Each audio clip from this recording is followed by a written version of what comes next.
Ils vont passer dans un court moment, donc, sous le portique Vittel, officiel du Tour de France, qui annonce le dernier kilomètre. Mais quelle image!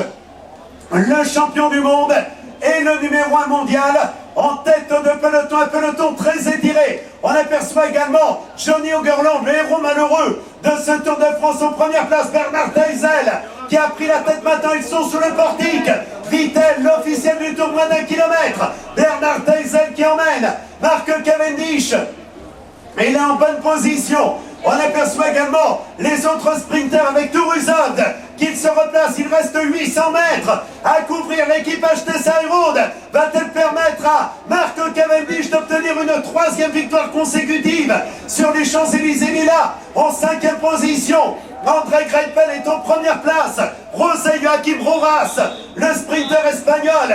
Et là également, on retrouve d'autres sprinters. Et dans quelques secondes, nous connaîtrons donc le vainqueur de l'étape du jour. Quel va être le plus rapide sur l'avenue des Champs-Élysées? On retrouve tous les sprinters, l'équipe HTC Road avec Cavendish qui va déboîter dans un instant. Le coureur britannique qui attaque en tête. Edvald Boasson-Hagen qui tente de passer.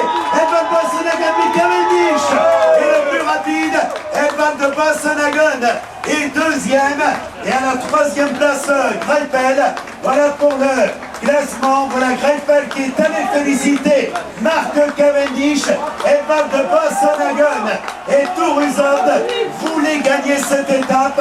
Pour les raisons que nous disions tout à l'heure, ils vous entendent, mais je crois qu'on peut applaudir tous les coureurs du Tour de France 2011. Un superbe Tour de France qu'ils nous ont fait vivre de Vendée, en Bretagne, en Normandie, dans la région centre, dans les Pyrénées, dans les Alpes et à aujourd'hui sur les Champs-Élysées. Le bonheur de Cadel Evans qui entre dans l'histoire. Il est le premier coureur australien à gagner le Tour de France. Cadel Evans, après 2 places de 2e, 1 place de 4e, et le vainqueur, le classement de l'étape du jour. Premier, Mark Cavendish, 20e victoire d'étape dans sa carrière. 2e derrière le corps de l'équipe HTC Road, Edvald Boasson-Hagen, Norvège, de l'équipe Sky.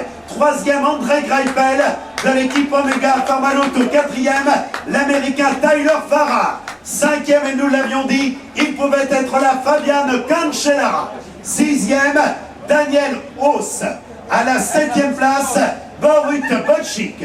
En 8e position, Thomas Vetkus. 9e, l'ancien champion d'Allemagne, Gerald Ciolek.